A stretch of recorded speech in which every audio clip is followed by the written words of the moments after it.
Ćao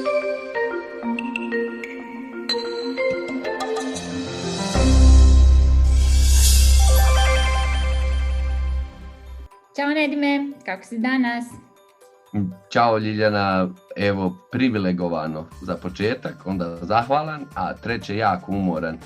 I umoran sam zadnjih puno godina i nisam iskreno mislio da će čovjek za života biti tako umoran. Nedime, još uvijek si pod utiscima fenomenalnog događaja koji se desio prošle sedmice u Bosni i Hercegovini, za koji si između ostalih i ti zaslužan. Šta se to desilo? Oj, hvala. Pa čarolija čista ljubav, početak nekog ostvarenja našeg stepovskog sna, a to je da imamo jednu snažnu zajednicu koja diše obrazovanje i bukvalno hiljade ljudi koji slave tu nastavničku profesiju. To je ujedno i jedan festival nastavničke izvrsnosti i mogu reći svetionik nade bosansko-hercegovačkog obrazovanja. To ukratko. Super. Dakle, to su bile dodjela nagrada za inovativne nastavnike i koji su neki od inovacija iza koji stoje ovi divni nagrađeni nastavnici? Ima ih mnogo. Evo sad kad se pokušavam sjetiti, od pametnih kuća nevjerovatnijih, vrhunskog sadržaja za online škole putem javnih emitera, jer je to bilo sada za vrijeme pandemije, platformi gdje se djeca zaljubljivala u biologiju, fiziku, hemiju, odgajatelji koji nisu spavali 4 mjeseca da bi svako jutro djeca i roditelji imali neki set smislenih strukturiranih aktivnosti za taj dan i tako dalje i to ne njih 4-5 nego njih 199 Ljiljana. Divno, fenomenalno. Iza ove inicijative zapravo stoji koja je Step by Step, gdje si ti izvršni direktor. Šta radi tačno organizacija, recimo? A nisam ja izvršni direktor, daleko sam ja od toga. Ja sam odani pomoćnik već mnogo vremena. A Step je jedna mala organizacija, ali sa puno ljudi unutar nje, koji svaki minut svog vremena provode kako bi kreirali inicijative za poboljšanje obrazovanja. Dakle, mi smo neko koji je u sjeni jer ovo što radimo naprosto ne interesuje nikoga. Ali dok drugi spavaju, mi smo budni, pišemo, istražujemo, eksperimentišemo, a naše ključne sfere su programi za obuke nastavnika, istraživanja u obrazovanju, izdavaštvo, programi za nastavnike, direktore škole, pomoć smo mnogim ministarstvima, zavodima i tako dalje, i veza smo nekako sa čitavim tim pedagoškim svijetom generalno, a kad bi sve to morao ukratko, mi smo jedan veliki most između teorije i prakse i smatramo da je to veoma bitno. Super. Šta je jedna ovako najbitnija stvar po tebi koju bi volio da javnost Bosne i Hercegovine zna o nastavnicima Bosne i Hercegovine? Za početak sve da zaborave što misle da znaju u obrazovanju, a da se vode tim da je nastavnik jedini i ključni faktor kvalitetnog obrazovanja i to dobar nastavnik. I sada zamisli da imaš čarobni štapić ili možda bolje puno para. Šta bi prvo pod navodnicima sredio u obrazovnom sistemu Bosne i Hercegovine? Prvo proglašavam vanredno stanje. Dakle, bez obzira imam li pare ili imam moć, vanredno je stanje zbog lošeg obrazovanja i svi resursi koji postoje u državi. Dakle, nešto kao pandan, ne volim da kažem, ali ratu. I svi resursi se u tom trenutku uprežu u nauku, u obrazovanje. Vrlo jednostavno, kao da na život ovisi o tome. A dnevnik bi svako večer počinjao s vijestima iz obrazovanja, dokle smo i šta smo. Dakle, sve staje samo obrazovanje. Super. Nedime, ti trenutno zapravo radiš i doktorat iz političkih nauka. Prvo, ajmo da razjasnimo. Koja je razlika između politike i političkih nauka? Nisam ja baš politolog. Jer je moja dominantna nauka kojom se ja bavim nauka o miru prije svega, ali oni jesu pod patronatom političkih nauka. A ako već moram da odgovorim, onda bi politiku nazvao nekim fetišiziranim oblikom ove nauke, a političke nauke kao jednu važnu platformu za emancipaciju društva u cjelini. Političke nauke postoje jako dugo vremena. Otkad postoje zapravo? Politika sigurno dugo, jako dugo, ja mislim jako dugo. A nauke zavisi koga uzimate za formatirajuće autore u tom polju.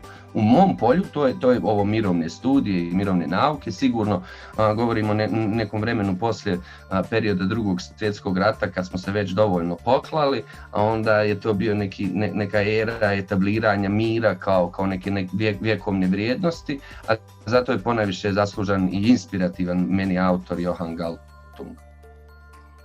Dobro, spomenuo si da se baviš temom mira, ali šta je konkretno specifična tema tvog doktorata? Baš hvala na ovom pitanju, ovo me rijetko ko pita. Transformacija kulture nasilja u kulturu mira u obrazovanju BiH. Dakle, mene interesuju mogućnosti i ograničenja.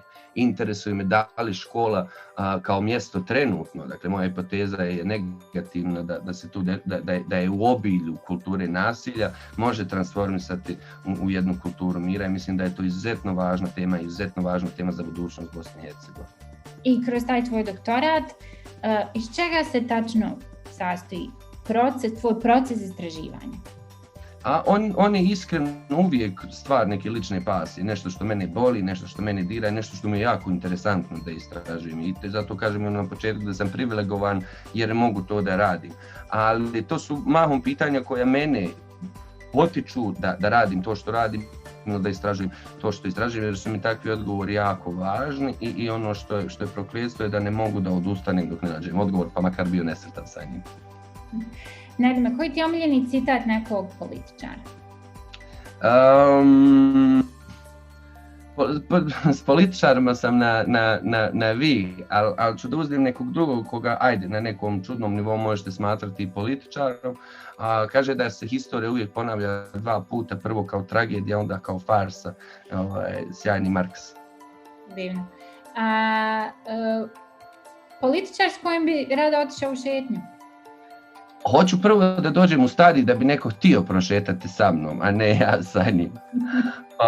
Od ovih živih političara, možda sa ovom novozelandskom premijerkom, ona mi je onako jako zabavna, i sa drugarom Jose Mujica, mislim Mujica, sa njim bi popio kafu. Od ovih preminuli, to bi sigurno bio Tito. Super. A recimo pjevač s kojim bi rado otišao u šetnju? Isto moram da ih podijelim na žive i preminule. Od živih vjerovatno Eddie Vedder, jer mi je sjajan, a od pokojnih ima mnogo, stvarno. B.B. King, Arsen, Kemo, svi ti velikani, rado bih popio ako bi oni htjeli sa mnom. Super, da li uopšte ne voliš šetati? No, ništa od fizičkih aktivnosti me ne privlači. Onda možda radi odlična kasa s njima. Čak sam ljubomoran kad vidim ljude koji su u ekstazi dok trče i treniraju, ja sam akon tre potpuno. Znači, dobro, ne baviš se fizičkim aktivnostima, šta onda radiš ako ne radiš na doktoratu ili se baviš boljitkom edukacijskog sistema u Bosni i Hercegovini? Čime se baviš? Ali baš svašta. Mene svašta zanima, ja bih volio da imam 100 života, da svašta i radim i probam. Meni su razne stvari zabavne, od nekih jednostavnih zanatskih poslova, pa nadalje sve mi je to zabavno i sa svim bi se ja bavio, ali imaš ovaj jedan život, pa sviram, družim se s ljudima, čitam, smišljam, ispravljam krive drine, ne znam, trudim se da budem jako dobar muž, sin, brat, prijatelj. Radim, mislim, postojim, eto, ne znam. Divno, super. Nadime, jako te je teško vidjeti neraspoloženog, ali sigurno da si nekad i neraspoložen. Šta može da te učini neraspoloženim? Pa budem, stvarno budem neraspoložen. Jedno je ovo što izlazi na vani, a drugo je ovo što je unutra. Ima tu emotivnih tobogana svaki dan. Jesam, stvarno znam da budem neraspoložen. Nepravda me prvo čini neraspoloženim. Imamo onaj osjećaj kao dijete kad nešto uradi pa ga optuže, nepravedno ga optuže, taj osjećaj imam. Dakle, gotovo na granici sa fizičkom reakcijom. Onda me čini neraspoloženi ovi idioti koji upravljaju našim životima, a nema veze sa zdravim razumom. Kao i svakog drugog čovjeka, ova pretjerana briga za egzistencijalne stvari me neka čini neraspoloženim, jer onda ne mogu da stvaram, ne mogu da budem kreativan. No, po prirodi sam utopista i pozitivan, tako da i to nije neka mantra kao ozračiš, privlačiš, pozitivan, ne. Ja vjerujem u sve emocije, pa tako i u tugu i neraspoloženo. Ali sam esencijalno jedno sretno biće, ali mi je sve teže to održavati. O kom društvenom problemu treba da govorimo više u medijima Bosne i Hercegovine? Imaš 2 puta da pogađaš. Obrazovanje isključivo. Sve poslije toga. Koji problem u svijetu te najviše brine? tu me brine ovo nešto što nam vedri i oblači živote i apsolutno utječe na dinamiku društva, na način našeg razvoja, pravdu, socijalnu pravdu i tako. To je brutalni ekonomski izraz ovih neoliberalnih politika, to me posebno brine i mislim da će biti to pitanje jedno epohalno za dobrobit čovječanstva ili ne. Ako je dostignuće 20. ili 21. vijeka te najviše raduje? Sve me raduje, svako ljudsko dostignuće mene raduje, posebno ovo u medicini, generalno u nauci. No s druge strane nešto je opasno, truhlo, dakle sposobni smo rekreirati Higgsov bozon, ali nismo riješili bazna pitanja poput gladne djece. Dakle, nešto tu neštima. Živio si u Americi, tamo si završio fakultet, smiješ priznati da ti nedostaje američki hamburger?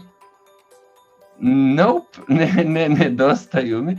Iskreno, bio sam brutalno švorc. Znači, brutalno sam bio bez para u Americi, pa sam ih jeo jako mnogo jer su bili najjeftinija hrana i poslije toga sam postao zakleti vegetarijanac. Ali kad smo kod Amerike, možda strašno mi nedostaje sloboda da budem profesionalni student i samo to da radim. To mi baš nedostaje. Postoji li neki aspekt američkog političkog sistema koji smatraš da je dobar? Nadam se da donatori ovo ne gledaju, pogotovo ovi američki. Meni je teško da romantiziram taj politički sistem. Znate, kad ga prozrete, onda je teško romantizirati nešto tako. On u esenciji je isto tako loš, no mi možemo da učimo svašta. Naš je toliko loš da i neka druga rješenja su možda dolaze u obzir.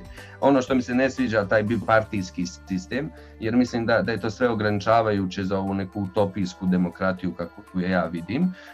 Ja to ne želim da prepisujem, ali želim da ljudi i moji sugrađani Bosne i Hercegovine i čitav svijet promišlja nove svjetove mogućnosti. Dakle, naravno da postoje na planeti neke oaze nade, ali ovo za sada nije dobro. Evo sad jedno pitanje od $1.000.000. Kako zamišljaš politički sistem Bosne i Hercegovine za 30 godina, recimo? Prvo da vidim $1.000.000, pa ćemo onda da odgovorimo na pitanje. Jer svi imaju pitanje za $1.000.000, niko nema $1.000.000. Pa ako ispravno odgovorim, neću i dobiti. Ja sam, Ljiljana, etablirani nevjernik u BiH politički sistem. Odrastao sam i rodio sam se sa tim. Od prve neke moje svjesnosti ja ne vjerujem i teško mogu da zamišljam nešto. Ja znam da je to tužno, jako je tužno. I ono protiv čega se ja borim, ja želim da djeca mogu sanjati drugačije i bolja društva. No hoću vjerovati da ćemo ono što je vrlo važno i što je sad neki retrogradni, primitivni, odvratni faktor u Bosni i Hercegovini, da ćemo nekako ekskomunicirati te nasilničke, radikalne, ekstremističke politike koje postoje. Sanjam stvarno sve horizontalne i vertikalne veze među ljudima koje odišu ljubavlju i poštovanjem, a nekako teško to izgovaramo i pojeftinili smo te riječi, ali mislim da je to esencijalno za BiH. I evo za kraj, kako sebe zamišljaš za 30 godina? To je tek pogotovo. Kažem, radio sam jednu priču koja se zove Rodiš li se u BiH. Pa rodiš li se u BiH, teško možda zamišljaš išta. Ali onog trenutka kad sam nekako odustao od kontrole svog života, da imam neku tu potpunu bolesnu kontrolu, mislim da sam se ponovo rodio, sretnik. A ako već moram da odgovorim na ovo pitanje, kako sebe zamišljam za 30 godina, bit će to kroz stih pjesme ili naziv pjesme Pomeni se, Ljiljana, ništa neće zvati. Divno, Nedime, hvala ti puno na tvom vremenu i želim ti puno sreće u svom tom budućem radu, najmanje kroz narednih 30 godina. Hvala tebi, sjajan dejt. Super, čao!